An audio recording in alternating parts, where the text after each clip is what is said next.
This is NBK, nothing but Knicks. When Sim pass the assist, you know that it's #1 show that breaks down the game. If you can't play defense, stay out my way. Dribble the ball, come down the lane. 5 seconds on the shot clock, who gon' win us the game? You wanna hear Nick updates and trade rumors? Post-game reviews, this the place you tune in. So tell a friend just to keep the ball moving. Like the page if you feeling the movement.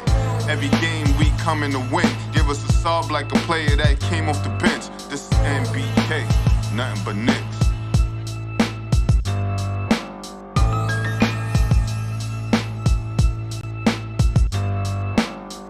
Knicks family, what's poppin'? It's your boy. Good afternoon, ladies and gentlemen. Well, listen, we got a lot to talk about. We got a whole lot to talk about. Obviously, you know the Knicks traded for Cam Reddish. That's nothing new. But now, what's the fallout from it?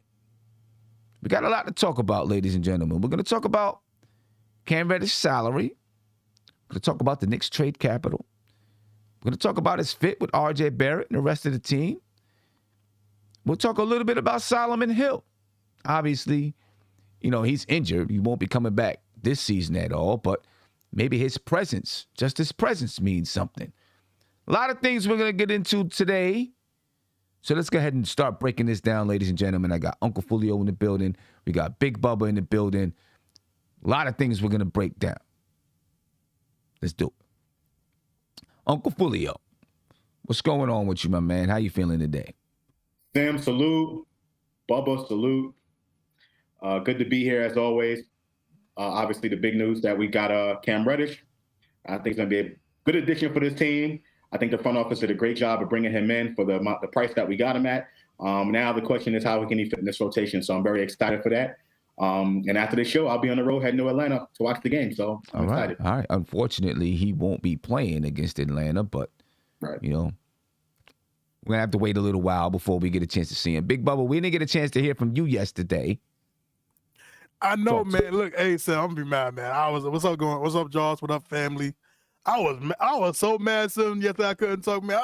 I like, man, they got Nate and they got freaking Mark in there, man. I didn't get a chance to get in and out everybody, but it's all good, man. We're gonna talk about it today. We're gonna have some more time today. Super excited, man. Super excited. And just again, you know, I know we're gonna get into it, but just to see what the Knicks gave up for what we could potentially get with this guy. Super excited. They are friends, everybody, besides what Mark Berman says, they are friends. But we gonna talk about it. Let's get it popping, man. So let's quickly review the trade. All right. Let me get Savvy in the building. We're gonna review the trade. Then after we review the trade, we'll listen to Tom Thibodeau. Then we'll come back and break this thing down. So let's take a look at it, ladies and gentlemen. The Knicks received Cam Reddish, obviously. Right? He's the star of the deal. They received Cam Reddish, Solomon Hill, a 2025 second-round draft pick, and cash considerations. So they actually brought in $834,000. So in the last couple of weeks, the Knicks have brought in over, I don't know what, $2 million in cash considerations just by participating in trades. They also create a $1.1 million, almost a $1.2 million trade exception. All right, so, you know, this is looking nice for the Knicks. This trade is looking nice for the Knicks. The Hawks, of course, they received Kevin Knox, a 2022 first-round draft pick through Charlotte with plenty of protections on the pick. In 2022, it's top 18 protected. In 2023, it's top 16 protected. In 2020, it should be 24, it's top 14 protected. All right, I believe in 2025, it's top 14 protected. And then in 2026, 27, it turns into 2 second-round picks if it's not conveyed. All right, so, you know, I mean, listen, this could be something that works out for both teams. It could work out for both teams. Maybe Kevin Knox finds his way in Atlanta, but that first-round draft pick that the Charlotte Hornets receive, it's probably on the road, on the path to a bigger trade for somebody else. Right, that fits their schemes and what it is that they want to do, someone who they believe is going to help take them over the top. All right, so that's the trade breakdown. You guys probably already know that. All right, we're going to listen to Tom Thibodeau, and then we're going to get into the salary implications, what we have left as far as draft picks are concerned, and start to talk about lineups and the roster and all of that kind of stuff. So let's get into Tom Thibodeau, hear what this guy has to say about the trade. Size, athleticism, wing position, that sort of thing. So sometimes the change of scenery is good for people. So we'll see how it unfolds. Tommy talked about a change for scenery. I mean, he obviously had some injuries and was set back a little bit. But I mean, do you think like a new start there were such high expectations? Was it number 10 coming in?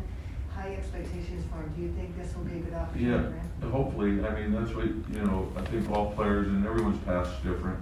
Yeah. So when you look at all the players in the league, some guys get off the fast starts, some guys get off the slow starts. So it'll all be based on performance. And he comes in, it's a fresh start for him. So, we're loaded at the wing position right now, so we'll see. You say you're loaded, and you probably see him coming off the bench, right? I mean, but we'll see once he gets here, and again, you have to base it on who you have available and, what the rotation looks like. Will he just beat you guys in Atlanta tomorrow? Yeah, no, so, we're excited about that. Does he have a chance? I know he has an ankle. Does he have a chance? No, he'll be out for a while, yeah. Do you know how long? I don't. Any updates on, any of the injured right now? No, we'll see where we are tomorrow. so it's not here now. He's meeting in Atlanta. Yeah, he's here, Okay. so, but he's, doing all the things that he has to do, physical, that sort of thing, so then they'll join us on the way down. So you've had the opportunity to sit down and talk with him, or? I haven't sat down in person yet, we talked on the phone. Sure. So he got in and again, he had to do all the medical stuff first, so once that's done, then we'll have a chance to get him acclimated. So we should ask you, since we aren't going to talk to him today, you talked to him on the phone, and what did he say? It's right? And it was just, a brief introduction, more just, I have certain thoughts because of playing against him, and watching him and that sort of thing. So, and then to get his thoughts about, coming and, just welcome him back into our organization. How do you see him fitting in? Like, is there a certain role you think he can be? I don't know until he gets here. Obviously, our scouts have evaluated him and they feel strongly about him, so we'll see. Did you feel like there was a needed wing, or was it just kind of the opportunity to get a look at him? Well, I don't think you could have enough wings, so that's sort of the way our league has gone. And I like his versatility. He can play 3 positions. In today's NBA, I think that's important. Tom, what do you like about your rotation right now, the way everyone's fitting in? Yeah, I mean, that's the other thing. The group that's playing now is playing well, so we want to keep that going. I mean, with the young guy Grimes, just how he's complimenting. I love Grimes. He's a fierce competitor. Can shoot the ball, can guard multiple positions, and he's only going to get better. I think you look at his shot profile. It was great in college, and it's been great in the pros. So that's an important part of winning. And then to see the way he guards people, his competitiveness, that stands out. When you have everybody available, do you expect to keep that rotation size the same? Or? We'll see. Like right now we have, Kemba and Derek out. So, when they come back, that adds more to the mix. And so you're more than likely taking somebody out. And that's before even thinking about adding anyone else. There's, the rotation is, no one's playing 10, 11, 12 guys, that's for sure. Yeah. So. Is there a chance that Kemba plays tomorrow? Or? We'll see, doubtful. Can you talk about just the challenge of, what you expect from this team? They've not been the same since this year that they were last year, but just going down. Yeah, I mean, you could probably say that about just about every team in the league. I think everyone's had to go through different things. It's been a challenge for everyone. it's how you adapt and stuff like that. We know how talented they are, so we know we're going to have to be at our best. All right, next question. Thank you. All right, ladies and gentlemen, that was Tom Thibodeau. And we're going to break this down. They asked a lot of questions about lineups and rotations and et cetera, et cetera. Savvy, I'm going to start with you, man. Welcome to the show. Thank you, brother. With the addition of Cam Reddish, and you just heard Tom Thibodeau, Kemba, he's not back yet. Probably not going to play against Atlanta. I thought maybe he was going to. Probably not going to play against Atlanta. Derrick Rose will be back in maybe 4 or 5 weeks. How do you fit Cam Reddish into this rotation? He already said he's not going 11 or 12. So even when Rose and Kemba come back, and you got your full lineup, somebody's coming out. Could be Grimes. Derrick Rose ain't coming out the lineup. Once he's back, he's playing. You know that. Right? So in my mind, it's either Kemba or Grimes that's coming out the lineup to put it to 10. And now you got Cam Reddish, a guy that most people believe deserves minutes. How's that going to work, Savvy? Well, we're going to have a bit of time to figure that out because he's not going to be good to go for a little bit, right? What I see is a situation where one of maybe 2 or 3 things could happen, right? Scenario 1, we keep Kemba as a situational player who will give us minutes when he's good to go and rest him when we feel like we need to give him some time between games in order to keep his body healthy for when it matters most if we're going to try to make a playoff run, okay? In that scenario, I could see Burks playing the point guard for us, and then thereby we would have some time, some minutes there, and rotation wise for Cam Reddish to come in at the 3.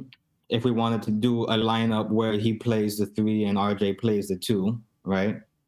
We would still have Julius at the 4 and rotate him out with Obi, and then Grimes would come in to relieve here and there, right?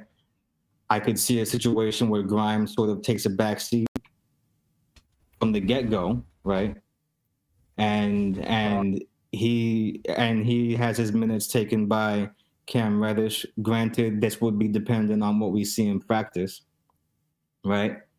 And in that scenario, we would still be able to get Grimes playing some minutes because if we wanted to do certain more defensive-minded lineups, right? Say RJ is not on the court in a rotation, we would have him in there, and then we could push somebody down to the 2, okay, who might come in at that position. And then also, if we do like Burks could be playing the point guard for a long time to come, right? But see, I don't think Tom Thibodeau, in my opinion, I don't think Tom Thibodeau is going to do all of this. We got to try to find time for this guy, so we're going to put this defensive lineup out and that.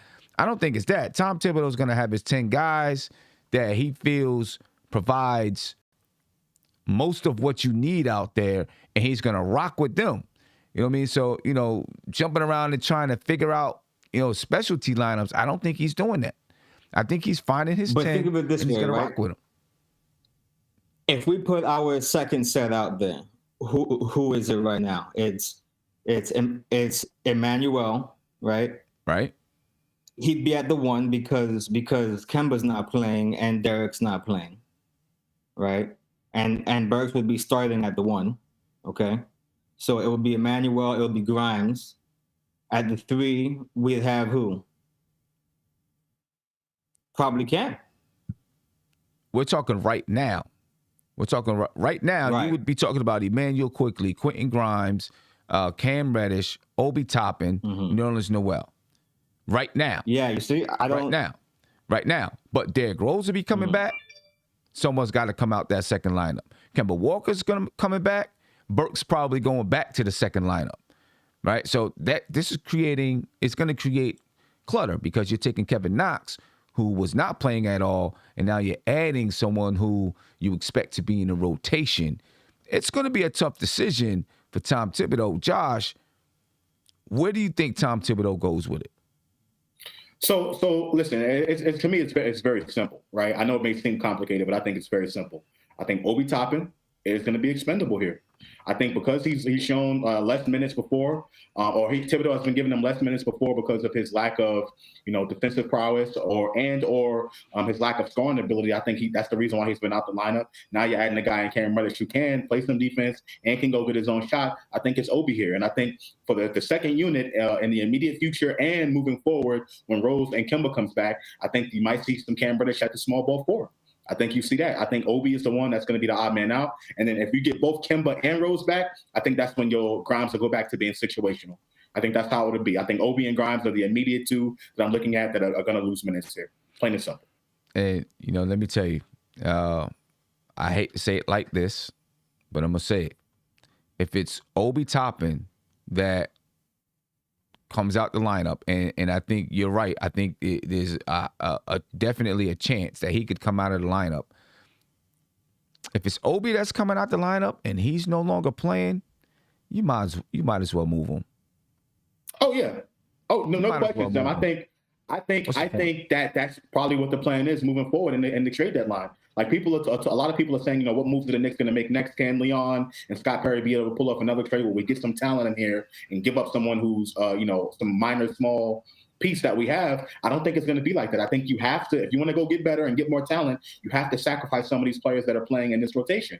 And I think Obi is the next man out because he's just not playing. There is really not a natural fit there when you look at Julius and the amount of minutes that he's playing. Right. And, Obi is just very, very limited at this point. So I think an immediate future is Obi Toppin, no question. Big Bubba, any thoughts on it? All right. So I'm going to do a little mixture of everybody. Because I see what Savvy's saying. I do. Actually, it's kind of funny. So basically, you really don't have an opinion on it. You're just going to try to take and pull from everybody else and put together an opinion. Basically, that's what it sounds like to me. Stop. But wait. Zay, how often do you think we'll do a small ball lineup coming off the bench? Because I feel like we get outside sometimes. Nah, so this to me is not going to be. We're not doing small. Look, I know everybody loves him. I know everybody, he's a native son, but I think when Kim gets in, I think Kim was going back to the bench personally. I think, Okay. I feel like, and I do agree with Josh a little bit. I do think, because what I got from what Tom Thibodeau said, Grimes didn't get out of that lineup. Because the first thing when somebody said Grimes, love him. Listen, I think Grimes is the type of player that we've been wanting. And I'm gonna tell you right now, Sam, I think when this trade happened, I think Thibs in his mind already seen a lineup with RJ, Grimes, and Cam Reddish. The switchability, the length, the passing lanes, the ball movement, and those three, and you can switch those three. Oh man, forget about it. With their defense, nah. He already seen that the minute they traded for Cam Reddish. And I do agree with you, Sim and Josh. I think if Obi, look, I love Obi.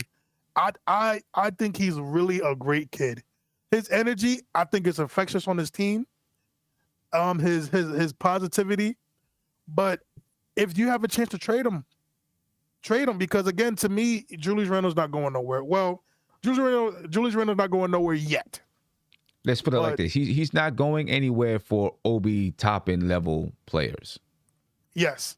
Right. If you're trading Julius Randle, there's no sense in trading Julius Randle and bringing in someone that is the same level as him.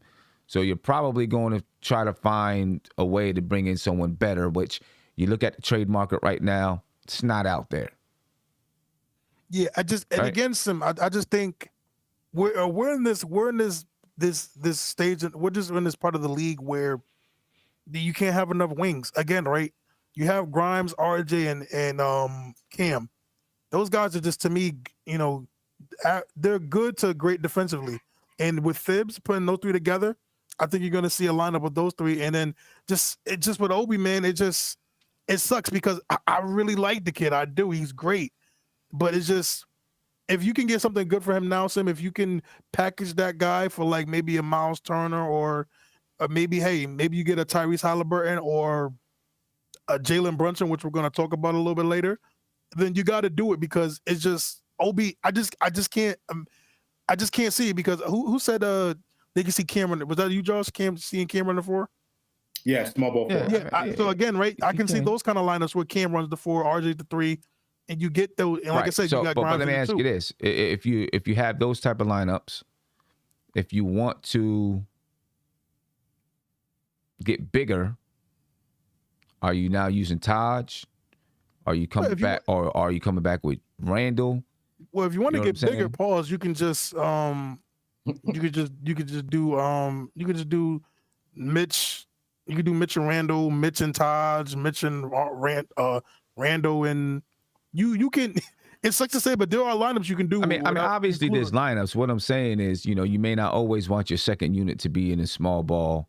But you got to also remember, Cam. I mean, you got to remember that Cam is 6'8". So if you, I know, but he's 6'8", but we're talking about size, body structure. So sometimes body structure, the body structure determines if you're big or small. Sometimes, you know what I mean. So he has a thinner body structure than Obi Toppin. Maybe not his legs, right? Because Obi got mad pins down there for his legs.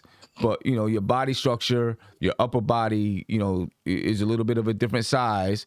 Obi is 6'9", not that much taller than Cam, but sometimes that 1 inch in length means something in the NBA, you know what I mean? And the style in which you play sometimes means something. So I do agree that Obi Toppin could be the odd man out in this situation. But then you're still looking at, okay, take Obi out. Now you're down to 11 guys. When everyone's healthy, now you're down to 11. Is it Kemba Walker that's out, Josh? No, I think again, I think it's going to be Taj Gibson, right? Taj Gibson is already situational, right? I know what his importance on the team, but I'm not even counting Taj in that. I'm not counting Taj.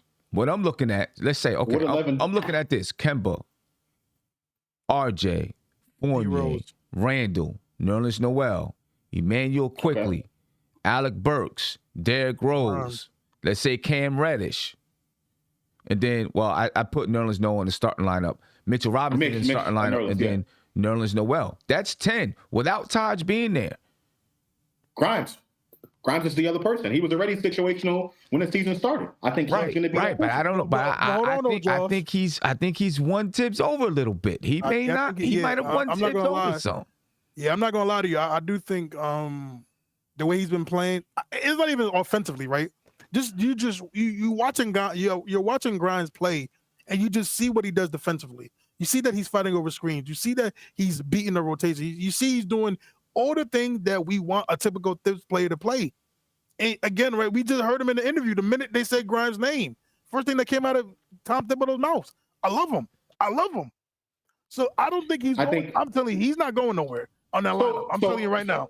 So here's what I will say. I think this is the reason why I say Grimes. There's no question Grimes is a really effective player, and he's really important for what this team is doing right now with the injuries and everything. But I think you can also translate what Thibs said as, we got this guy for some years, right? Just because he's not playing right now, we can always use him next year. We can always use him the season after, and he can be a contributor for us moving forward. I know I have that guy on this roster. Right. So I'm also looking at it at that standpoint. I think in the short term, once everyone gets healthy, which probably won't happen, so this is all hypothetical anyway. I think Grimes is the odd man out. And the next season, once some pieces start to get moved and, Kemba gets moved and Rose and things of that nature, then I think Thibs has a guy that he knows he can depend on to come in and contribute right away. And I don't think it's going to stunt his development. I know people are going to say that, you're going to stunt his development now by making him situational. No, I think he's still going to be effective and be ready to play. No, I got to disagree with you right there, because I think when they did this trade, it was to play Cam. it was to get him in this rotation because Yeah. you don't make him situational. Wait, you say making Cam situational? You wasn't listening, bro. I said Grimes. Oh, my Grimes bad. is gonna be Yeah. there. Oh, no. You know what? You're right about that. I think, but again, though, right? I will say this though. I do agree with you with that. But I will say this though, John. I'm telling you guys, for Thibs to finally have that kind of lineup, that's because again, you know, with Fournier, we all know he doesn't play defense. But when you got Cam, RJ, and Grimes, I'm telling you, this is what he's wanted. He wants the switchability, the wings that can guard multiple positions. Those guys can literally guard 1 through 4. So And they can switch and beat all rotations. Are you're right. I agree 100% with those lineups. Is RJ going to be the facilitator? Because we keep talking about we need to have a facilitator out there on the floor, a general, a leader. Is that going to be RJ?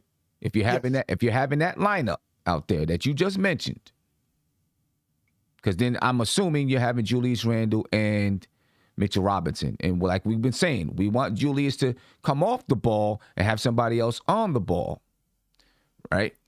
Which one is it going to be? Is it going to be Cam Reddish? Is it going to be RJ who has the ball? Who's going to be the better playmaker and facilitator for other people, not for of themselves? No. So, okay, right? This to me is easy because people are going to say, well, Cam needs the ball. Okay. Cam for his career, we love Cam. Cam for his career has more turnovers than assists. I think he has 170 turnovers to 150. But hold on. I'm saying that to say this, that I believe, and I've seen RJ especially during the stretch of his good playing, him directing traffic and telling guys to go over here, go over there. I've seen him do it. Cause I seen him do it the last game where I seen him do it the same. Hold on. I know you're gonna say that. But I've seen RJ direct traffic and move guys to the right position. I've seen him do this. So also too, he still to me is one of the best facilities we have on this team. So it will to me, if you have a lineup of Grimes, RJ, Cam, Randall, Mitch, you're gonna give RJ that ball. You're going to have guys that space the floor, guys that, again, can switch the defense, and guys can go on both ends. That, to me, is a great lineup right there. And RJ will lead that lineup with the ball in his hand. I don't know. I mean, for what we're doing right now, I think it's okay.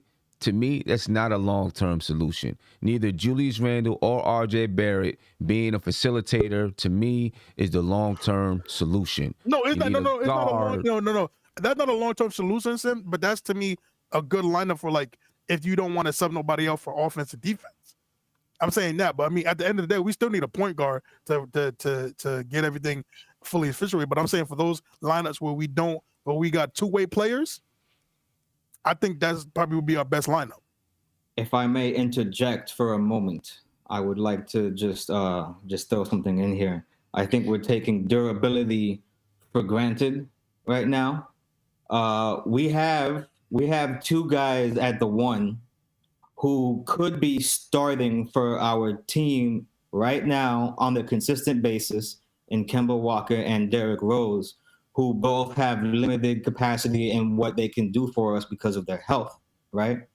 In times like that, a guy who would lose minutes in this rotation because of the presence of a Cam Reddish, like Alec Burks, right? Or someone like, say, Emmanuel Quickly, right? Those guys would be needed to fill in the gaps there, right? And that would open up spots in the rotation for other guys to fill in what they're not available for us to do. Emmanuel Quickly would be the least defensively sound option in that situation, but I could see a situation where he still plays anyway, because if we go out there and Fournier can't get in rhythm, I could see Fournier getting pulled quickly, and no pun intended, and then quickly coming in to try to get the shot going in a scenario where we're still going to have to stagger minutes between him and Quentin Grimes, because if we pull Fournier in a situation like that, or say we have no one starting at the one, right, and we have Burks relieving another position, we would still have minutes to go around. I just wanted to say that. And I don't think Obi Toppin would be the one to lose out here. I could see why that would be the case, and I wouldn't be upset to see it necessarily, but I think that we gain a lot from having his ability to rim run to score in transition and to get the high flying oops that get lobbed up and get us the easy points that energize the team. Whenever Mitchell Robinson's not on the floor, I could see Obi playing that role absolutely, even though he might not be doing it at the 5. If we do go small ball, I could see him doing that at the 5, but I don't see us going small a lot in the foreseeable future. I think we play a lot of big teams that could out-muscle us in those scenarios. But if we do, then we certainly have the shot makers to. But I will say, hold on, hold up, Isaiah. Hold up. Let me get to these super chats here. Khalik Thompson, thank you for the super chat. He said Obi is not getting minutes because he went to Leon about playing time. Sources. I don't know. I mean, obviously, you can look at his body language.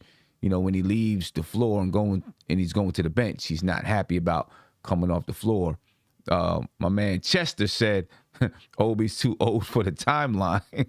That's funny. That's hilarious. funny. That's a real funny one, no doubt. Dang. Real funny one. Hold on, a couple more. Jamar, we need to be patient with the process. It's going to take time for Reddish to learn Thibs' system. And it's going to take Reddish some time to learn his teammates. That's true. There's no doubt about that. That's all truth right there. And then Pudge Nice said, the Knicks want Karis LeVert. What do you guys think? Let me tell you. Let me tell you what. At right now, I mean, I know Tom Thibodeau said you can't have too many wings, but you can have too many wings if you can't find a place for them to play. No, that's true. So wait, before you go, just real quick, I just want to say one thing. Well, 2 things. I'm lying. So Sim, we have 800 people here, which we have 806 people here, which I love, but we have less than 150 likes. People, come on now. Cam is to the Knicks. We got a great panel here. I want 500 likes, Sim. Let's get to that 500 likes. And I will say this though, Sim. I want to say this for one thing. The Chicago Bulls have one of the best defenses in the league. And their players was 2 guys that we didn't think could play defense, and Lonzo, who was a great defender. And they have that's pretty much a 3-wing lineup. Who's we? I just want to, Who's we? What you mean? You said we didn't think could play defense. All right, go on. Sorry. First of all, nobody thought DeMar DeRozan and Zach LaVine played defense. No one does. But they have one of the top defenses in the league. And again, those guys pretty much host a three lineup. So again, I do think we have a lot of 3 lineup. What is a 3 lineup? What are you saying? I'm sorry, a 3-wing lineup. A 3-wing lineup. Oh, I mean, but Lonzo with Ball's Lonzo. Lonzo's Okay, he's a facilitator. He's a facilitator. He is. I'm saying you got DeMar DeRozan. Come on, you got what's name? Listen, you started off strong. You're fading down the stretch. I'm just saying we can make it work, people. Yeah, listen, we're talking about lineups. Obviously, this is just your fallout from the Cam Reddish trade, ladies and gentlemen. We're talking about lineups right now. We're going to get into some more things. We're going to talk about salary cap, draft picks, future draft picks, some other things. Right now, I want to talk about RJ. I want to listen to RJ first. Then we'll talk about the mix between RJ and Cam Reddish and how that's going to look. We've been talking about it a little bit, but we'll get into it a little bit deeper. And at the same time, while we're listening to RJ, we'll get a couple other panel members in. All right. Just make sure your sound is pristine before you get in. I already know who coming in. Oh, I'm going to give you I already know who coming in. All right. This is RJ, ladies and gentlemen. Appreciate you all for being here. Please hit that like button. Subscribe if you're not subscribed. RJ Barrett. It's great to play with my Duke brother again. It's going to be a lot of fun. I'm happy. Can't wait till he gets here. How much did you stay in touch with him, and how much have you guys stayed talking and following each other's games? Well, he actually called me yesterday, so we had a good talk yesterday, and when he gets here, I hope I could help him, gel with the team. Did you kind of give him? I gave him a little bit of the rundown. You know what I'm saying? So yeah, we'll see. Do you think this will be a good place for him? I mean, he I know he had some injury issues and some other stuff, but I mean, that he'll have more of, I don't want to say more of a chance, but this will be a good place for him, isn't it? I think, I don't think we would have got him if, if that wasn't the case. So I think he'll do well here. I think I'll have a chance to, be a great piece to this team. So, we're excited to have him. Roger, give me a little scouting report. You know him as well as anybody. I mean, he's 6'8", he's very skilled, he can shoot the ball, he can finish with both hands, plays great defense. So, you're getting a good talented player. Did management come to you at all to talk to you, like ask about your opinion before the trade after? For sure. Ask a couple questions, and like I said, play with him at Duke. He's very talented, very skilled. I think he'd be a great piece to our team. Have you heard from any of the Duke teammates or guys from Duke since the trade went down? We'll keep that in-house. What do you think Knicks fans are going to enjoy most about watching Cam play? I just answered that, Brody. I just gave a full scouting report, Brody. Watch the tape. Yeah. RJ, recently, Coach K was very complimentary about you, obviously, but how much does he stay a part of your, keep an eye on you? Oh no, they stay in touch all the time. I talk to John Shire like at least once or twice a week. Nolan Smith, keep in touch with everybody. Coach K is always texting me. So it's definitely a brotherhood for sure. How do you feel like you and Cam played off each other at Duke? Mm-hmm. Do you feel like it'll be kind of a seamless transition to Duke again? Yeah, it was fun. It was fun. It was easy. Out there playing with him. So I hope that translates to the NBA too.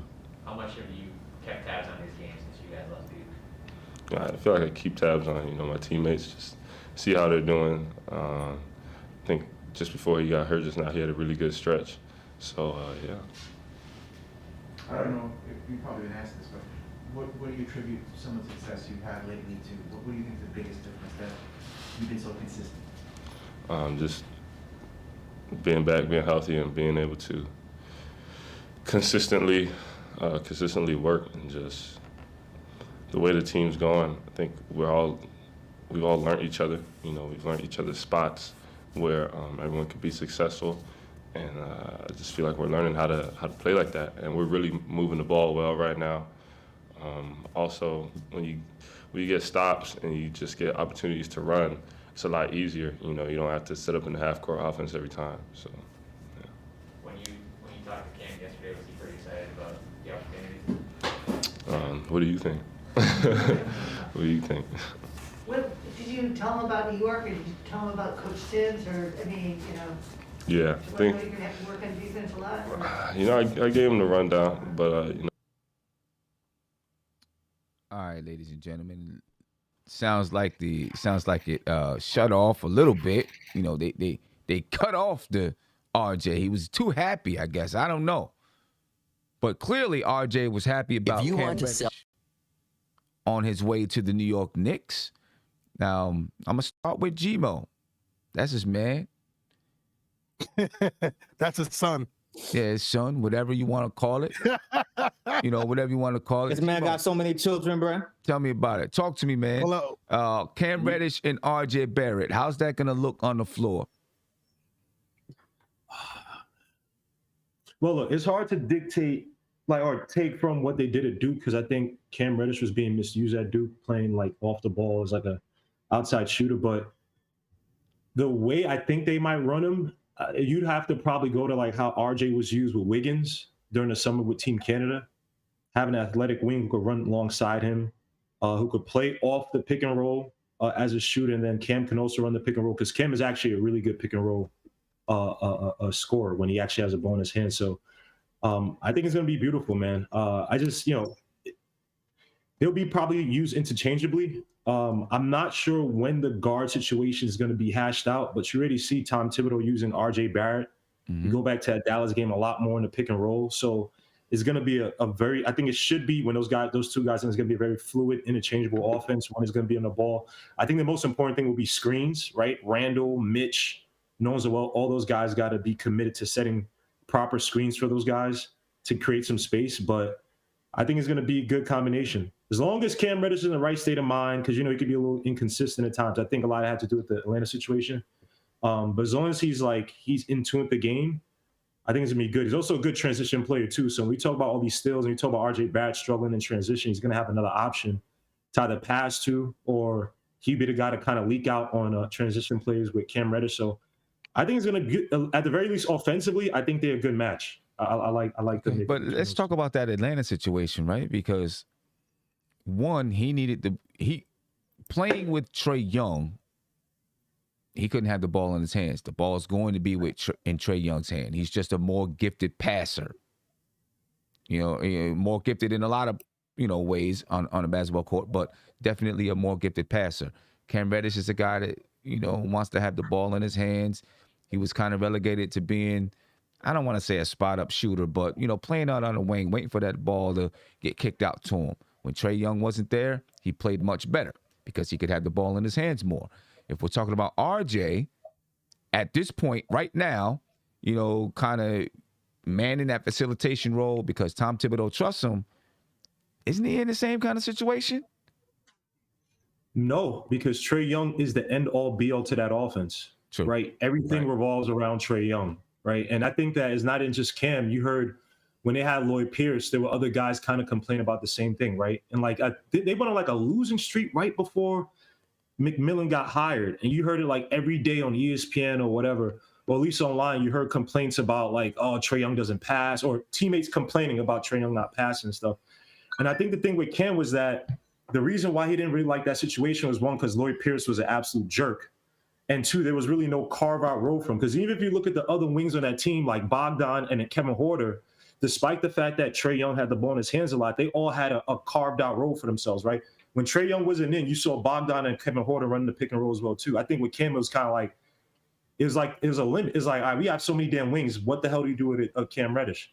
So I think with RJ, who can play off the ball, Cam who goes to play off the ball, shoot the corner three, I think that as long as there's a carved out role for him and he feels like he's involved in the offense, I think it's a way better situation than in Atlanta. Okay. Hey, listen, I have no doubt in my mind that they're going to be able to work together. For some odd reason, and I don't know, Gmo, maybe you have some other insight into this. Mark Berman, sends out a tweet yesterday that him and RJ didn't get along while they was at Duke. I've never seen anything from them playing together on the court, watching games, to their interactions with each other to say that they didn't get along. So I don't know where that's coming from. It's Mark. Look. Mark Berman, man. Look, Mark Berman, I don't want to hate on his hustle, right? But the dude is the perfect. He when the Knicks are doing bad, he feeds perfectly on negative energy. He's just I don't want to call him a cancer. I want him so that much, but he feeds perfectly on the biases and the negativity. As soon as he put that out, a guy that both Zion, and I'm not sure about RJ, but I'm pretty sure Zion, I think, worked with David Zenon, the trainer, put out this dude, you making up stuff. And then Berman just stopped after that. You know what I mean? I think, but you gotta remember, Gilmo, I mean, these guys, look, the Mark Berman, Skip Bayless, the Frank Isolas, those are those are the last of a dying breed of how they get there. Those are the dudes that, look, I personally like Skip Bayless, but these are the dudes that feed off negativity. These are the dudes that they old school. They'll throw in a tweet. Again, they are upset. Listen, do you know how upset Mark Berman was last year that the Knicks were good and he couldn't do his normal LOL Knicks thing? You know how pissed off? That's why at the end of the season, right, when the Knicks were losing to the Hawks, he started going a little crazy, and then that's when RJ snapped on him. You see, it's just these guys just do the diabetes thing. Listen, there's no problem. Again, right, I'm super excited for these guys. And I know you were talking offensively, right? And I will say this, though. Sim, you said it earlier. You said it like the Knicks having wings. I think the big issue with Atlanta was they had way too many. They had Kevin Huerter. They had what's the ginger kid name? DeAndre. Kevin Huerter. Oh, Kevin. Oh, you mean Bogdan's the other guy? They had Gallo. The Gallo. They had DeAndre Hunter. Yeah, DeAndre. They had way too many wings for TLC. Oh yeah. Timothy Carab. I can't pronounce it. Whatever his Oh name yeah, is. but they had and don't forget Solomon Hill. So they had way too many wings. I think for the Knicks, right? The Knicks have wings, but our wings are small. Like you got Evan Fournier, you got RJ who's really 6'6" or 6'7". You got Grimes who's probably a good 6'5". But like who is wings? Or huh? What'd you say? No, go ahead. Go ahead. No, but I'm saying that I'm saying that to say that Cam Reddish really is our first genuine 6'8" wing on this team that can, to me, genuinely do great things. And again, I'm more excited about the Knicks on the defensive end. I told y'all before, I really can't wait to see that lineup with those three guys in it. I'm excited. I'm more excited about that versus because I feel like the offense is going to be here. I feel like Cam and RJ are going to feed off each other, and they're going to I think they're going to try to share the ball handling because like again, Cam is a good ball handler. Even though like I said before, he does have more turnovers than assists, but that happens sometimes with guys like him. He's trying to do too much. He's trying to put so much because he doesn't have that much of a role. But I'm just excited because I just see the defensive potential this team can finally have now that we got some guys that can actually play defense and switch more, which Tom Thibodeau wants. Because he can actually have these guys. Yeah, well, and one of the things Savvy likes that. One of the things that we needed was a defensive wing, right? And Cam fills that role a bit. He fills that role a bit. I'm not saying he's an all-world defender. But he's not Mikal. He's not Devin Vassell. Yeah, he fills that role. He fills that role. You know what I mean? Josh? So in regards to Cam Reddish, there's no question that this was a great move from a basketball standpoint. I think ultimately it will work out. You got two young wings, right, between RJ and Cam Reddish, right? But I'm looking at the comparisons. I'm going to compare them to another two sets of two wings and dual wings that you have on teams, right? So you got the Boston Celtics. You got Tatum and Brown, right? Obviously, they're a much better duo than RJ and Cam at this point, right? But their issue right now is that they don't have a point guard to set them both up. And now, initially, what was working out with in Boston, where you have Tatum and Brown, where they were working together, they were getting both their shots off, and Boston looked very, very dynamic from an offensive standpoint. But now, at this current point in time, they don't have a point guard, and now they're kind of struggling to kind of find their role within the offense a little bit, Tatum and Brown. On the other hand, you got a team like Chicago. You got DeRozan and Levine, right? You put them together with the point guard and Lonzo Ball, and now you can see their offense is clicking on all cylinders. So I think ultimately, as of right now, I think the Cam and RJ experiment will work, at least in the short term. But long term, if we want to make consistent playoff runs and be deep in the playoffs, we're going to need a point guard to set both of these guys up. And Julius, don't forget about Julius, right? To set these guys up so that the Knicks can be able to, make deeper playoff runs and get over that hump. And I think that's what's going to be needed for these guys. No question that both of these guys, it looks like RJ Barrett is now developing his ability to go out and create his own shot. Cam Reddish already has that ability. So I think in order for both these guys to maximize their potential, the Knicks are absolutely going to need a point guard to man that spot and set them both up down the road. Yeah, okay. Let me come back around, swing back down to Savvy. Then we'll get around. I want to get everybody's opinion on this. Does it happen? And if it does, how long before Cam Reddish is the starting small forward and Evan Fournier, if he doesn't get traded, or if there's not any other moves, and Evan Fournier goes to the bench? How long before that happens? Savvy, keep it quick so we can get around to everybody. Or does it happen? Does it even happen? I could see it happening at the earliest, 3rd week of February, at the latest, 2nd week of March. Okay. All right. Big Bubba, I'm going to come to you.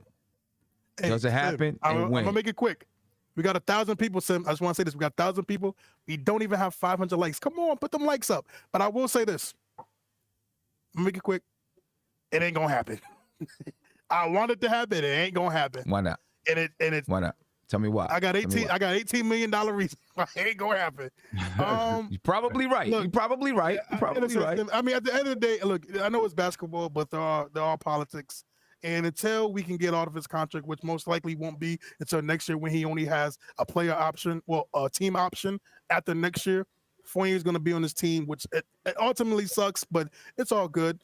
But Sim, I want to see Cam and RJ in that lineup to have that defensive switchability. But hey, listen, we'll stick with them just having situational stuff, but it ain't gonna happen. Josh?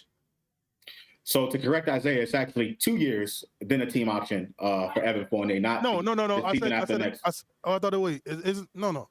So he has 2 more guaranteed seasons after this year, and then it's a team option. So a total of 3 years. But no. It's 3 and 1, Isaiah. Oh, okay. My bad, John. I thought it was. You're right. My bad. So I think the earliest that this happens will be next season. I think the way the Knicks are playing right now, I think that Thibodeau's not going to mess up that chemistry that they have right now. Sam, you talk about it all the time. I think chemistry is very important, and being that Evan Fournier's been here for the majority of the season, I just don't think that Evan Fournier is going to be coming out the lineup. Look at it this way: even when Fournier was struggling, right, Thibodeau still didn't take him out the starting lineup. So I don't think by having a player in Cam Reddish in here this season that's going to happen. But I do think there is a possibility, depending on how things play out, that Reddish could be inserted in that starting lineup, and I think next year will be easier to move Fournier's contract, right? Just like Isaiah is saying, but I don't think that happens this year. I think it happens next season. Let that man go on one more cold streak. Let that man go on one more cold streak and see what happens. The fans are going to be calling for his head, no question. The only thing, because Isaiah is right, the only thing that could supersede politics is, do you want to go to the playoffs? Yes or no? Yeah. Okay. But it sucks though, because again, right, I really think let's be clear. I think Tom Thibodeau, he would rather have Cam Reddish start over Evan Fournier. I mean, granted, Evan Fournier has been playing better. He's been giving us the point that we've been wanting, the good efficiency. But for how long, right? For how long is he going to do this?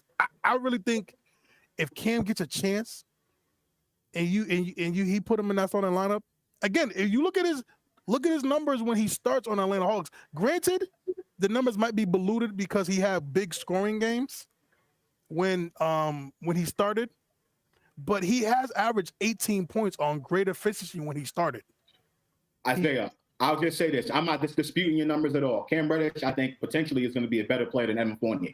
No question. 100%. I'm not even making that argument right now. But the only argument that I'll make, right, for Fournier is that with Fournier currently in this lineup playing next to RJ, they know their roles. You put Cam Reddish in that starting lineup, then him and RJ are going to have to figure out who's going to get the bulk of that time on the ball. And I think that's a figuring out process that they have to do. Don't forget, it can work. It can work. And Josh, don't forget, you're forgetting about the one guy who wants the ball the most. And then there's Randall, right? That's what I'm saying. So you add Cam Reddish to that situation, I think that's going to be a hump for all 3 of those guys have to overcome.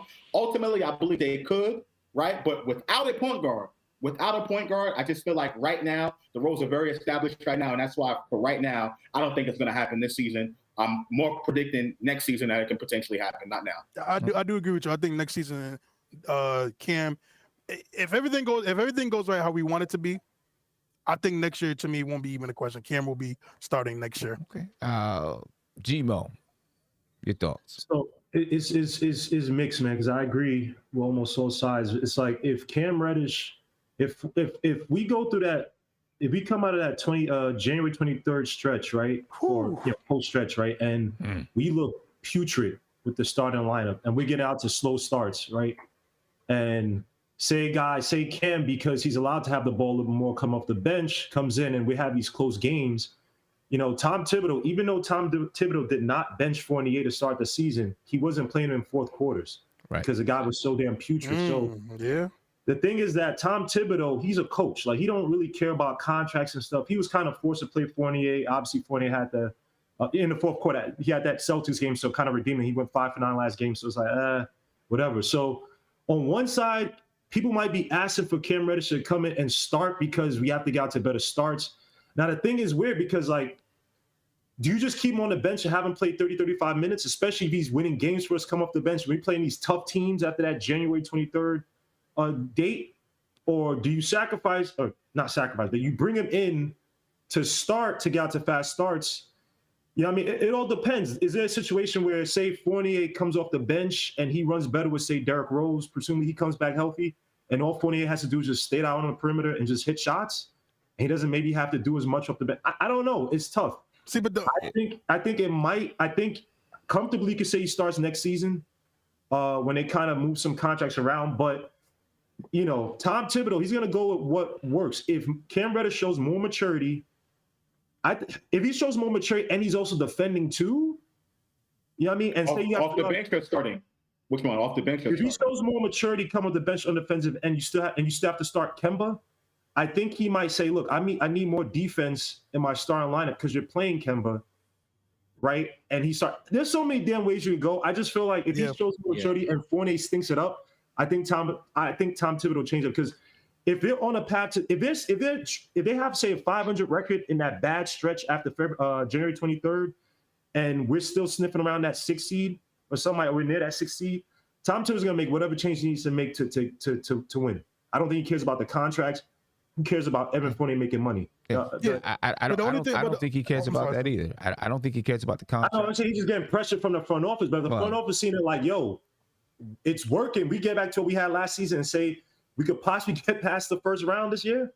Right. They might say, let Fournier stay on the bench. Right. Because I would say this though too. I'm sorry, because I'm real quick. I would say the only thing that would scare me, Guillermo, about putting Evan Fournier on the bench this year is that sooner or later Derrick Rose is going to come back.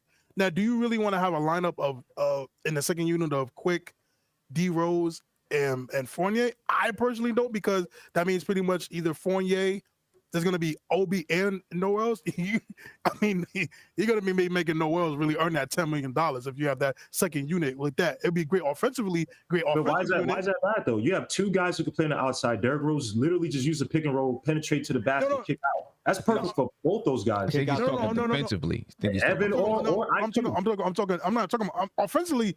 I think that team probably can outscore that starting unit personally. But I'm talking defensively. Like, let's again in the playoffs.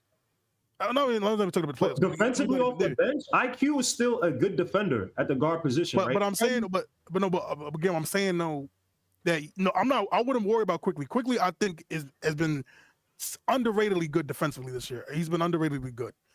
I'm talking about Fournier, D Rose, and Obi.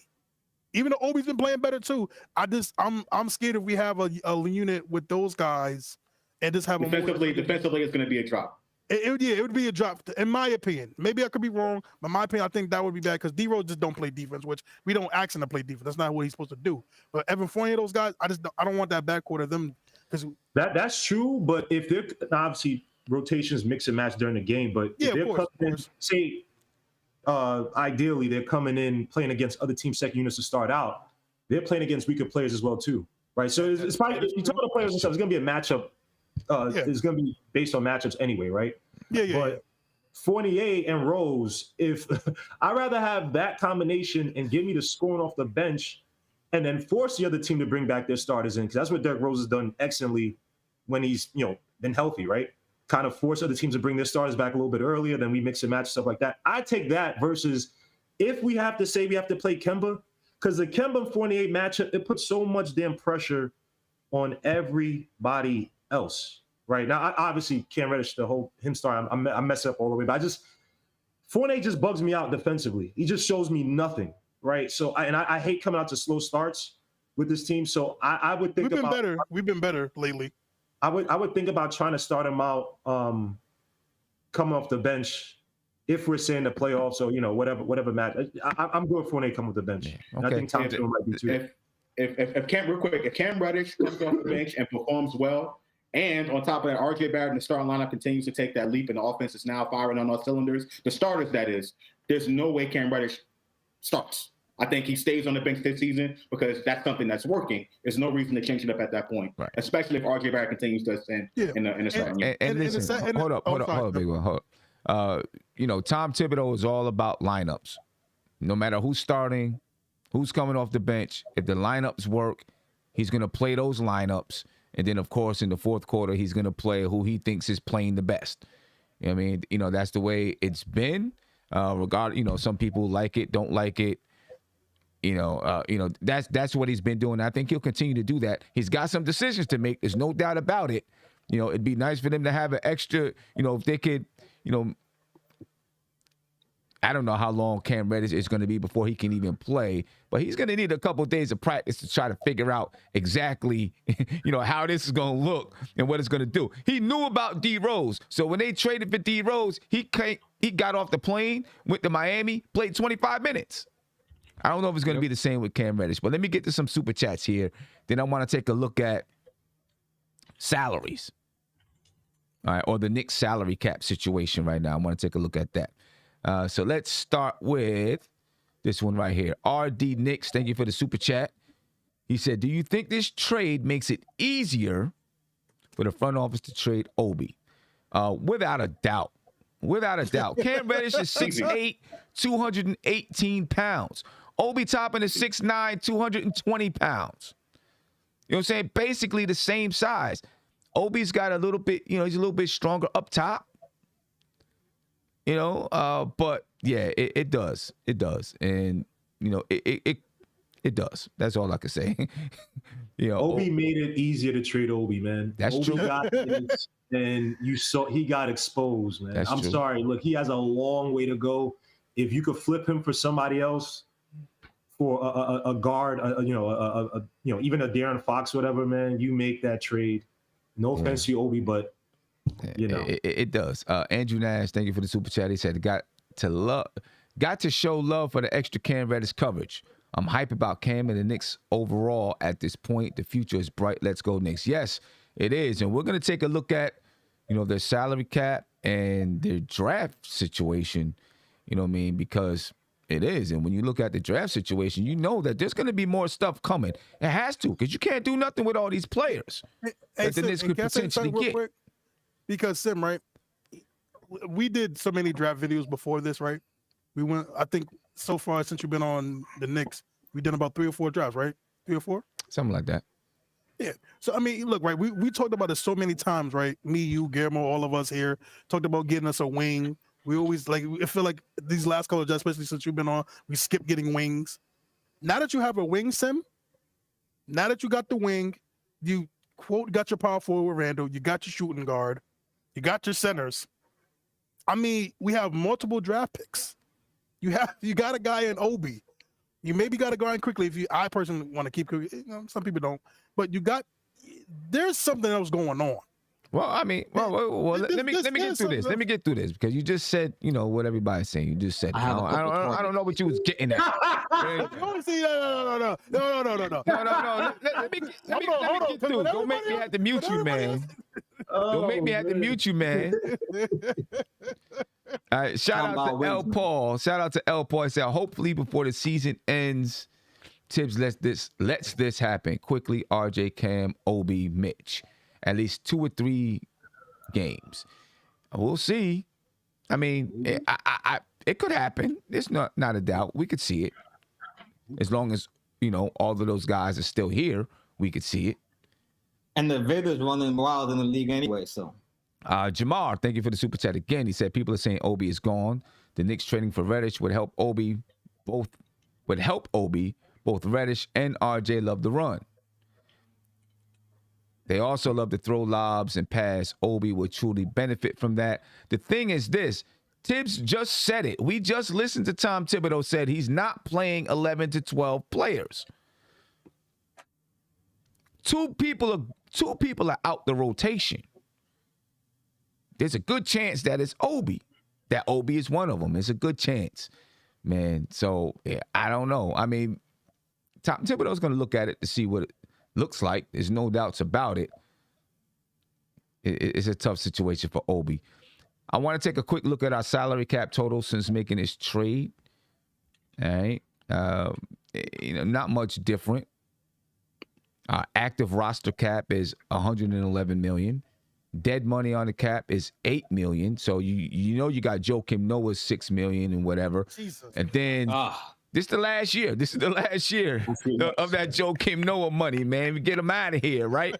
It's the last year of it. And then there's other, money that from us picking up hardship players that are on the dead cap as well.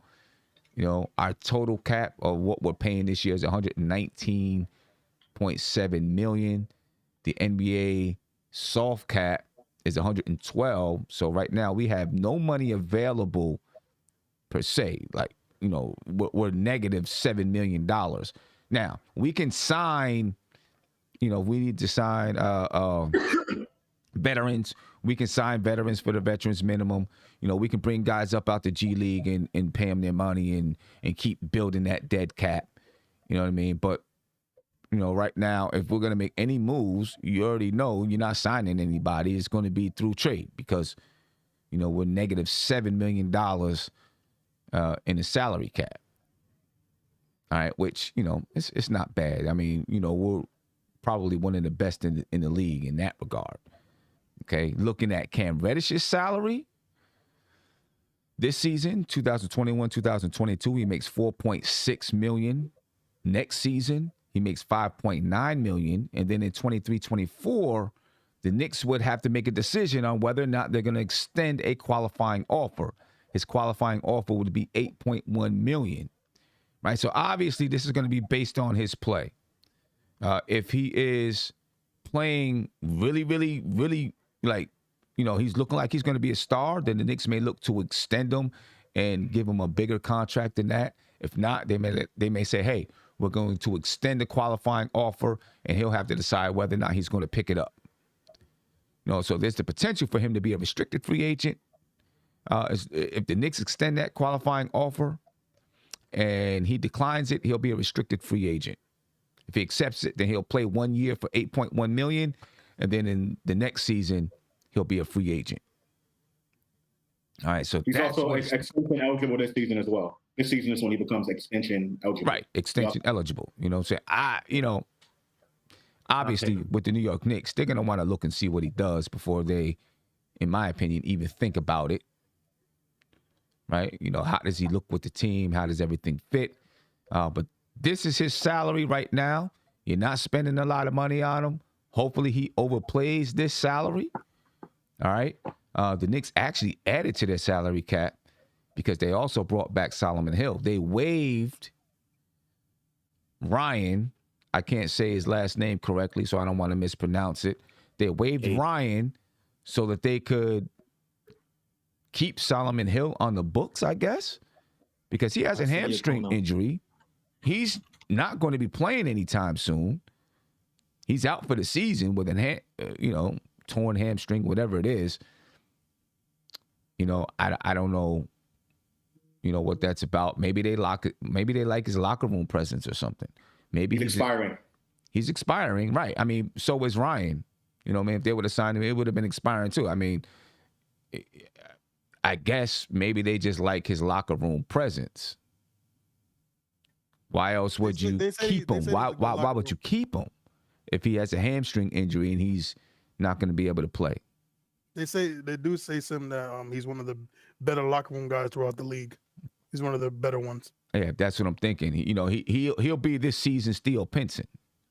Ain't nobody gonna be better than Theo Pinson though. He might not be better, but he won't be able to dance on the sidelines because he's got a hamstring injury, right? Hey, Theo Pinson couldn't help them Mavericks against us. So you know what I'm saying? There you go. He had a good time. He had a good time. We all love him, Theo Pinson. Our G League roster about to be nice. I'm telling you, boy. Yeah, maybe. Because we're about to send some. Maybe. You know what I mean? But I'm assuming that Solomon Hill is sticking around for locker room purposes. You know, he's been in the league a while. And I guess, and maybe this is smart, if the Knicks have to face the Atlanta Hawks in the playoffs, he's going to help you out more than Ryan would have, right? Because he's been with the Hawks for a few years. He knows what they want to do. He's out, right? With a hammy for the whole season, right? He's out. Yeah, he's out, but he can provide some insight for you. Oh, I mean, right? He's a dirty old player, so I mean, I think many. I don't take.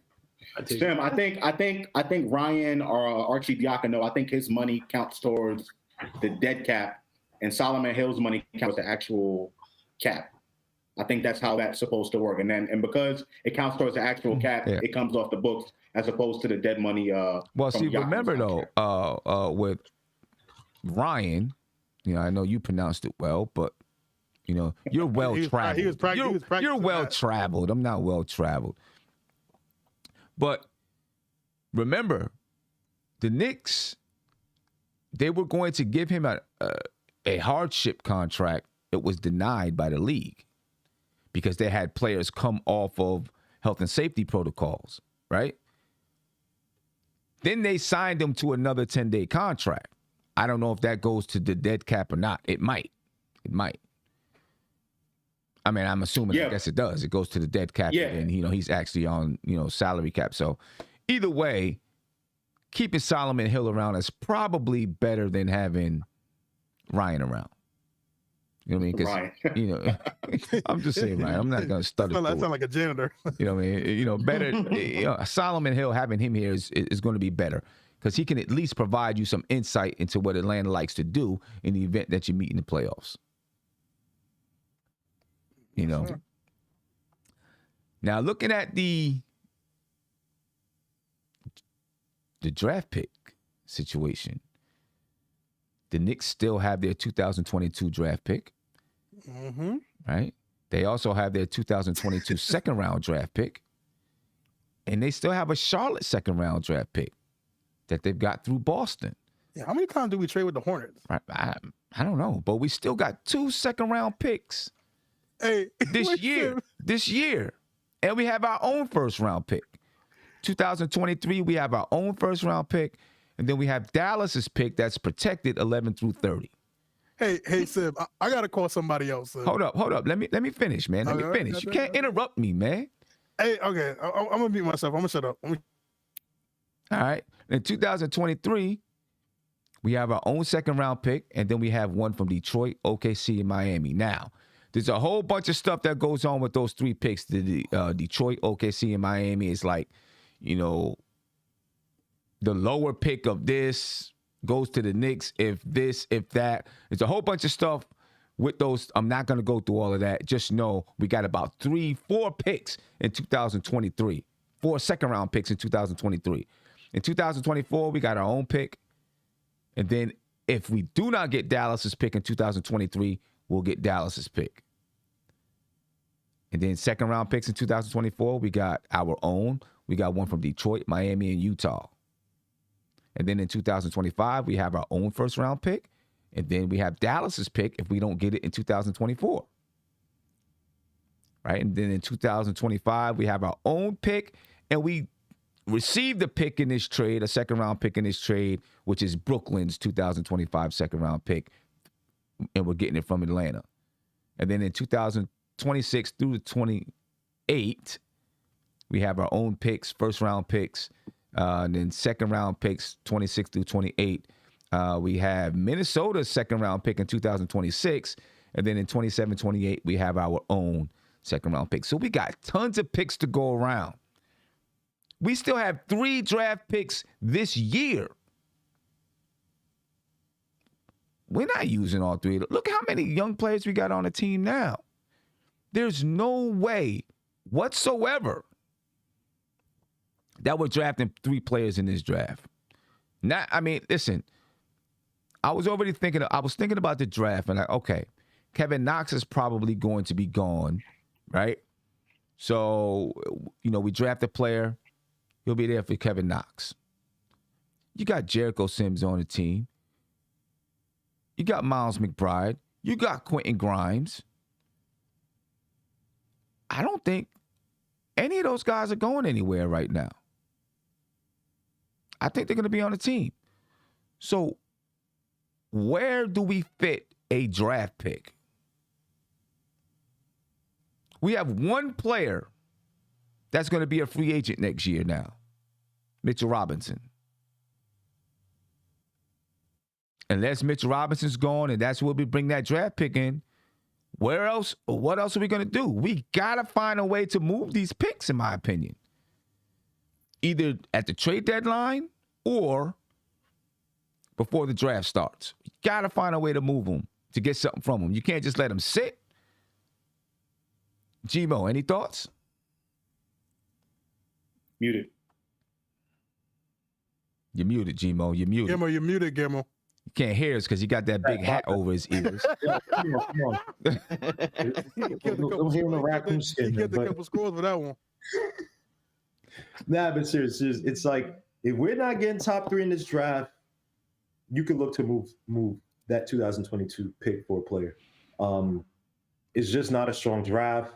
And obviously, if you package in this pick, that means some of the guys you just mentioned might be out. Like, honestly, Cam Reddish is arguably, if you put him in this draft, he's arguably the 5th best player in this draft.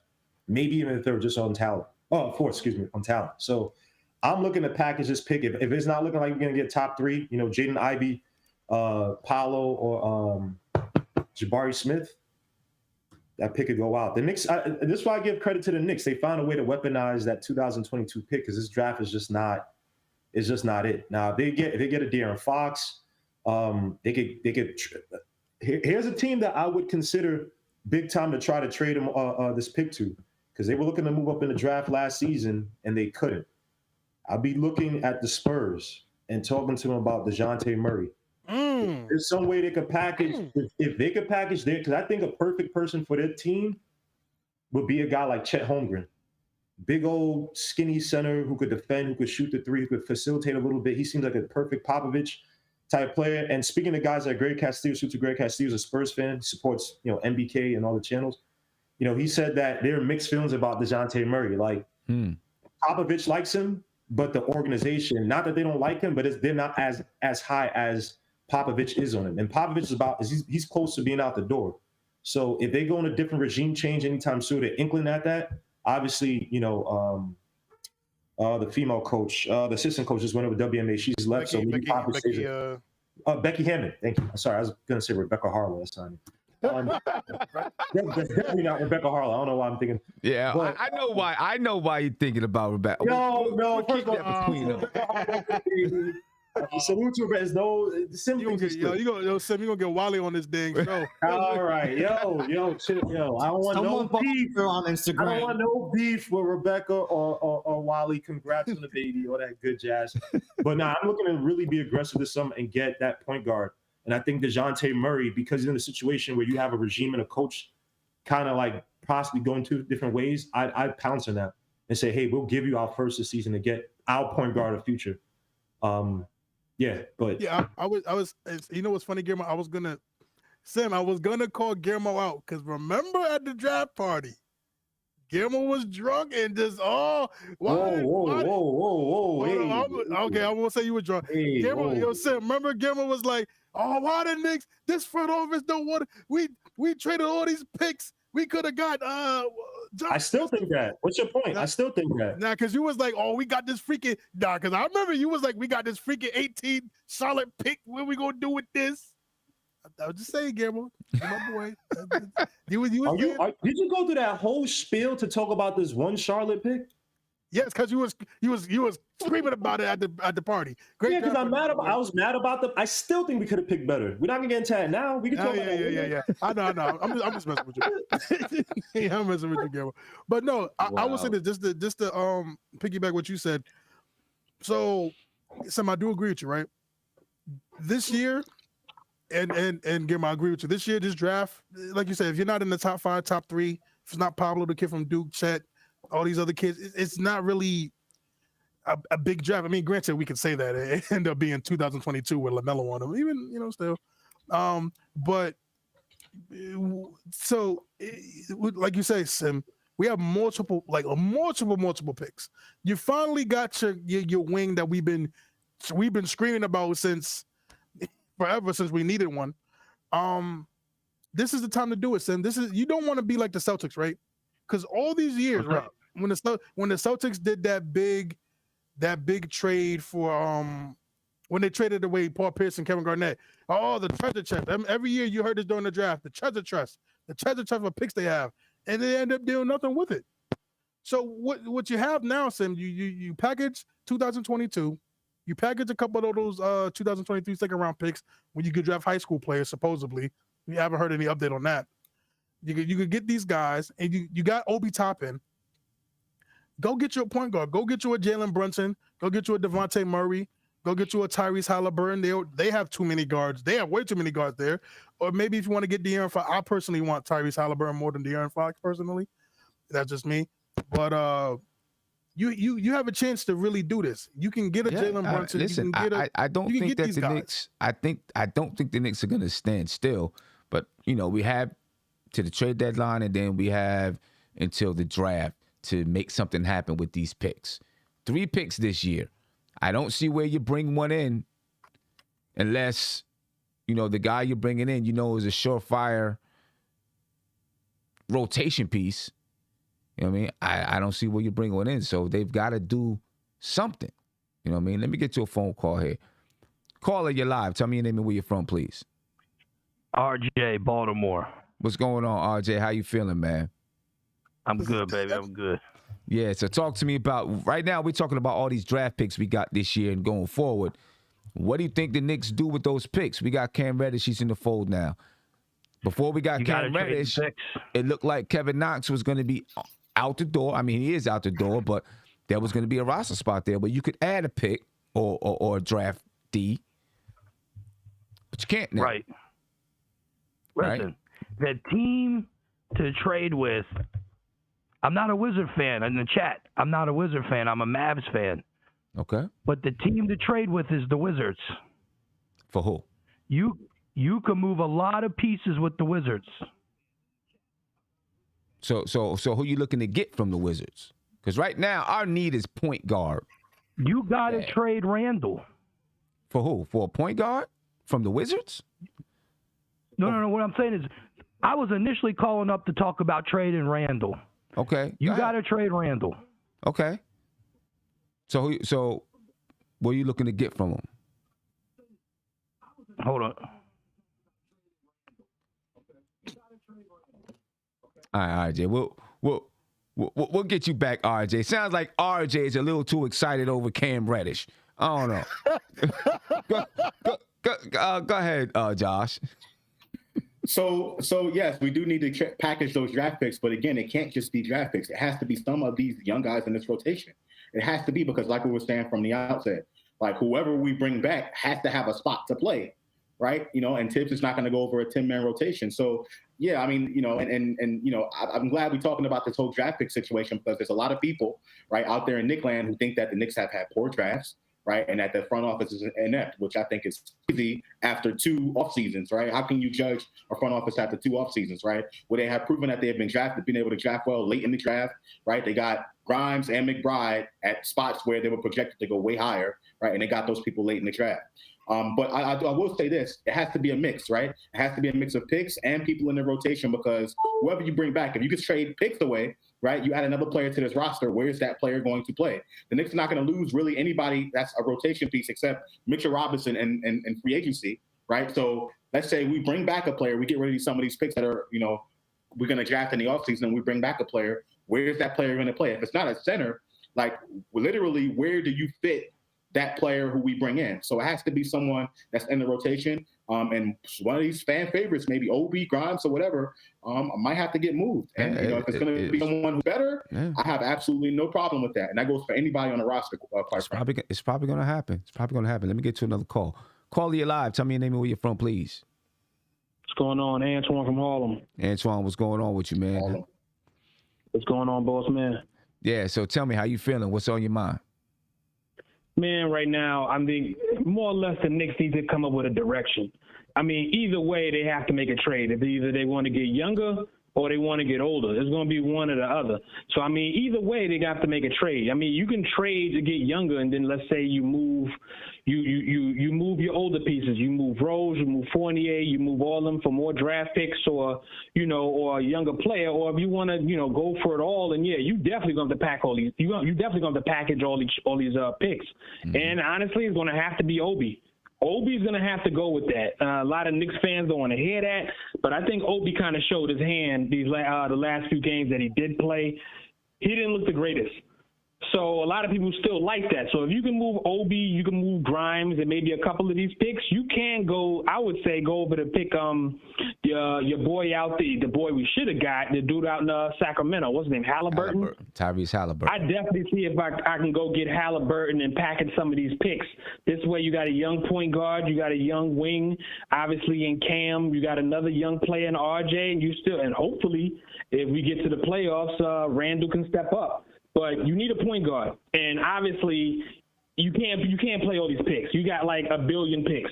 Yeah, got to move them. And we already know Thibs doesn't. He plays small lineups. What did he go? 7 deep, 8 at best. So there's no way all these players are going to play. We got players that's not even playing now. Package them. Package them for a good player. Package them for a good point. We still got Rose coming off the bench. We still got Quickly, who's a bit of a sweet Lou off the bench who can come out and just start firing. Get you a Halliburton. I'm not too big on Fox because his threes are terrible. What's he shooting? 25% from three-point line? Oh, De'Aaron Fox. Get you a Halliburton who we should have drafted last year. Let's keep it moving. Knicks all day, man. Y'all doing a great job. I just want to let y'all know that, man. Keep it moving. Appreciate you, Antoine. Appreciate it, man. I mean, look, the Knicks are going to do something. Who knows what it's going to be. I'm going to get to a couple more phone calls and I'm going to head out. By the way, ladies and gentlemen, this show sponsored by Thrive Fantasy. ThriveFantasy.com. There's a link in the description of this video. And if you like daily fantasy sports, that's the place to be. They'll match 100% of your deposit up to $100. Just use the code NBK. The link is in the description of the video. Make sure you go check it out, ladies and gentlemen. All right, let me get to one more phone call here. Caller, you're live. Tell me your name and where you're from, please. Sal from Long Island. What's going on, Sal? How you feeling? Feeling good, man. Just got off of work, laying down, listening to the show. Thank you. I appreciate that, man. No problem. What's your thoughts, man? We're talking about basically the fallout from the trade. You know, a lot of things. We're talking lineups, what our draft situation looks like, everything. Tell you the truth, bro, I think we made the wrong trade. Uh-oh. I know a lot of people is going to get on me for this. Uh-oh. Right? But my thoughts is we should have – I love Randall as a player, but the reason I don't like his game is because he stops the ball a lot. Mm-hmm. When the young boys are on the court, they flow with the ball, you know, and when Randall comes on, the ball stops. He tries to do too much ISO, and sometimes it works out for him, sometimes it doesn't. But most of the time, we get into a funk with, you know what I'm saying, not scoring because he tries to take a lot of shots when he's doubled up and everything, and it slows the pace of the game down. Me, personally, I would have traded him for Ingram. But Pelicans not going to take Julius Randle for Brandon Ingram, though. I know, but we did it with picks. You know what I'm saying? Because with that team right there, they're not going nowhere. And Zion and everything they're doing, you know, we don't know what his status is. So Ingram's not going to want to stay there for long. I mean, He just signed an extension, bro. who knows what's going to happen with those guys there. And, I mean, someone just said in the chat there's still time. I mean, there is still time, but I'm going to tell you what. There's no way that the Pelicans are trading Brandon Ingram. If we would have did picks and another player, they might have thought about it. But if they have no team really or nothing to build around him and he gets frustrated, don't want to stay. I know we're talking about the future. It's just I just don't like Randall's game, man. I just think he stops the ball too much. And I think that when the young boys are on the court, they flow better. Okay. Well, I mean, there's some things with it. Normally, when the young boys are on the court and young players are on the court, you know, they're playing against another team's second unit. So there's a difference there as well. The Knicks have been playing different the last 3 or 4 games. You know what I'm saying? Yeah, they have been. They've been playing a little bit different. I've been seeing that they've been going through RJ more, which I think is the better option. Yep. They've been going through RJ, and it looks like Tom Thibodeau likes it. So it might be something they continue to do. You know what I'm saying? No, I understand that. I just don't like the stoppage of the ball. But they should have been going through RJ from the beginning, though.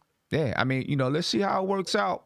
You know, there's going to be a lot that has to work out, and I think I was just on the phone. I was just on a podcast with B Smooth just before I did this, and we were talking about the moves that the Knicks might make, and basically, I'm like this: find a way to get Miles Turner, find a way to get Jalen Brunson, or I'll take a DeJounte Murray.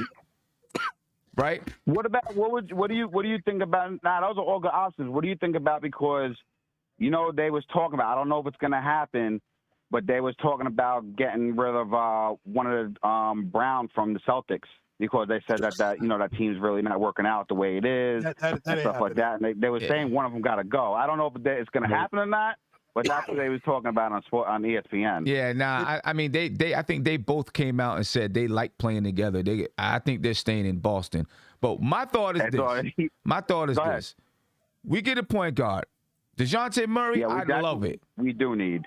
Jalen Brunson, I'd love that too. We get Miles Turner. And then we sit and we put these players in a stew pot, and let them marinate. Go buy that big crock pot, big silver crock pot, put them in there, and let them marinate for a little while and see what comes out of there. You dig What are I'm we saying? gonna have to give up though to get them? I don't know. That's the thing. But we got. You know what I'm saying? Because I know we're really good on our picks right now, and we're in a really good position with our picks and money. And I was just listening, and I didn't even realize that we was the last year paying off what's called contract. So yeah. So I mean, it's been a long time since we had this much capital. So, but we would probably have to give up a lot though. We have to give up something, but we got some capital. Sal, I thank you for your time, man. Appreciate your call. No problem. Thank you. That's my thought process with it, man. I know Uncle Fulio is Josh, you're gonna do a show about what's next for the Knicks, but that's my thought process. Get a center that can shoot it from the outside, that can also play defense and block shots. That's why I mention Miles Turner all the time. And a point guard, and then just let it rest for a little bit and see what happens. Because that means you got a lot of pieces and a bench. See what happens. That's my thought. That's where I'm at with it right now. And I do agree with you, son, because if you listen, right, like we said, you don't want to end up like the Celtics. You really, really don't. You have this treasure chest of opportunity, and every year you're just scared to pull the trigger. Pull the trigger. I can't believe I'm saying this. This is the first time I want the Knicks to trade picks. In my whole life, this is the first time I want the Knicks to trade picks. So we're at that point. Listen, We're at that point. Yeah. No, you're at the point. Listen, these are good problems. These are good problems to have. Look, right. If you're the Knicks, my team that I'm aiming at is either the Spurs or the Kings. Because to me, Obi should be the centerpiece pretty much for your trades, and then picks. It should be picks and Obi. You go with and I think, and also you think of Obi too. If Obi goes to, for example, the Kings, he has a point guard that can give him the ball, and they need a power forward. So you go get him. That guys, or you go to the Spurs that just need any type of excitement and everything, and we can get Devontae Murray, like Guillermo said. They want guards who can shoot. So you giving up Grimes? I don't think. DeJounte Murray. For DeJounte Murray. For DeJounte Murray, I would. Yeah. But listen, I'll give up Grimes. Thibodeau, the Knicks wasn't trying to give up Grimes for Cam Reddish. The Hawks originally because they're trying to save him up for something else. Maybe. Right, they originally asked for Grimes. They was like, no, it's not happening. Yeah, and they still made the trade anyway. To be fair, right? I'm gonna say this, and people know how I feel about this. I wish Kevin knocked the backs. I really do. I hope the young man can figure it out. I personally never. I said, you know what's funny? I still remember the first day I met you and Joe. It was at the 2018 draft. When the Knicks picked Cam Reddish, and you asked me how my reaction was. They didn't pick Cam Reddish. They picked Kevin. You lost. Let me get to these super chats, man. You lost me on that. You do it every single time. You do it every time. Let me get to these super chats, man. Big shout out to Nikki B from Harlem. Said Obi has shown less in his career than Cam Reddish. We can't keep all the young guys. Somebody got to go. Flip Evan for a point guard too, and the Knicks are good. I mean, you're right. Listen, you can't keep everybody. Can't keep everybody. Ed Feingold, he said, no question. I'm not exactly sure what this was about, but he said something to you, Uncle Fulio. So, Ed, explain what you're saying to Uncle Fulio. I think he's just saying a $5 for Fulio.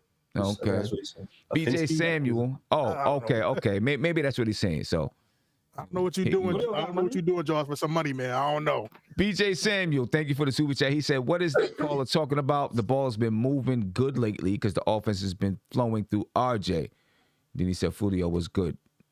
Hey, Fulio, Josh got all the No, he's calling me out. He's calling me out for the RJ tape. That's what he's doing. Okay. All right. He should be in the G League. Yeah, man. So, I never said that. Oh, my God. A lot of stuff going on. No, Sid, I never said. Oh, my goodness. Sid, find the tape because this man said he needs to be in the G League. He needs to be in the bench. Find the tape. I said bench. I ain't say nothing about no G League. I said bench. I ain't say that. Okay. And also, we didn't count Cornerstone Kevin enough for how high he was on Vildoza. He thought Vildoza was going to come through and say the day. Okay. He thought Vildoza was going to come day. Cornerstone. And Oh my God. Vildoza. Listen, Cornerstone Kev literally called Luka Vildoza a cornerstone of this team. He said, I think. Oh Lord. Wait. Yo, so hold on. He said he got average like 10 and 7. I swear to God. No, he said 15, 8, and 6. And Yeah. he bet me $40. Wait, hold on, Sim. He said we have our own Luka. Sim. Oh my God. Sim, can you please, Sim?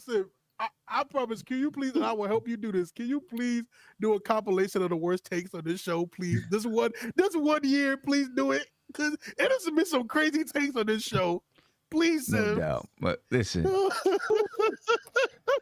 Ed Uncle Fulio said he was just, dropping 5 for you. That's what he said. So. Oh, okay, Yeah, cool. he's dropping 5. Anyway, ladies and gentlemen, I appreciate your time. It's been a fun show. We're talking to Cam Reddish trade fallout and what it looks like for the Knicks. You can rewind back. I'll make sure that I mark it up for you so that you know where to get to when Tom Thibodeau's talking, R.J. Barrett, salary cap, draft information. Got all that waiting for you, ladies and gentlemen. We appreciate your time. Thank you. If you're not subscribed to the channel, please subscribe to the channel. You like the content, subscribe. Hit those notification buttons so you can be notified anytime I go live, drop a video, or post in my comment section. Go around and get some last words, then we're up out of here because I got to get to basketball practice. Josh, some last words? After this, I sign off. I'm going to pack my bag, and I'll be on the road to Atlanta for the game tomorrow and also MLK weekend. So go Knicks. I'll be sitting right behind the Knicks bench. Hope they don't show me on MSG because I'm going to be a little faded. But go Knicks. Big ball. Safe travels, man. Yeah, safe travels. No doubt about safe that. travels, man. No doubt about that. And you're doing a controversy on Sunday, right? On Sunday at 4, me and Andy are going to go over some potential trades using the fan spoke trade machine. So that should be fun. Okay. All right. Sounds good. Isaiah. Hey, man, Sim, this has been a fun show, man. Good lives. My brother Guillermo, Josh, DeMar DeRozan. Great show, man. I just want to say one thing, Sim. Before we go, please, you had a great show today. We've had 1.2K people in here. I forgot the number. We got 1.2K people in here. And I want to get us to at least 700 likes before this show is over. 700 likes before this show is over. We got 1.1K. I'm going to stop saying the numbers. But we got a lot of people, man. So great show today. Let's get it popping. Shut up, Guillermo. Let's get it. You know what? You know what, though? If you don't like anything else, just like me. Just hit the like buttons for this. Because he's got to get this at least once per show. Oh, here you go. That's his theme song, ladies. If you're new to the channel, that is his theme song. He's got to get it. Well, we'll get it twice this show. You annoying, yo. Yeah. Savvy, some last words, man. Man, it was a couple of nights ago when we beat some team, some sucker team. I came on here and I said the Knicks is the greatest team to root for in all of sports history of all time, and I'm still being proven right. Hit that like button. Salute to the chat and the panel. NYK all day. MBK fan forever. All right. Hey, Hawks, where your man's at? Where your man's at? Yo, right. Let me tell y'all something. If you want to see something that's entertaining, go into Twitter. When those Hawks be having the Twitter spaces, those Hawks fans, man, it's hilarious. And if there's some Hawk fans in here today, right now, y'all are hilarious. They hilarious. Hilarious. The first space was called "Farewell, Our Sweet Prince." I'm like, whoa. I'm like, fam, whoa. Yo. And then today, someone's like, oh, he was a malcontent. He didn't want to be here, kick rocks. I'm like, dang. Yeah, I heard that. Going through I heard every that. stage of grief right quick. Yep. I heard that. Have a good one. Gmo? Yeah, man. Great show, Sim. Salute to the chat. Salute to the panel. Hit them likes, please. Man, we got 580 likes and 1,000 people still watching. Come on, get them likes up, baby. Again, Cam Reddish was a good move to me. I don't trust really any front office that has a GM. That has an agent as the lead of it. So I'm still on the cusp of it. This is a good move in the right direction. And let me say, to correct Isaiah, the reason why I was mad at the draft because there was talent to be had. And trade scenarios and environments aren't certain. So I mean, I'd rather go, one in the hand and two in the bush. Hey, right? Sim, hold on, Sim. We gonna do this because I ain't gonna say Gibble. Sim saw how Gibble was acting during the draft. He can say it because my man had the cheetah. He had the cheetah. Yo, come on, yeah. He coming to American joint.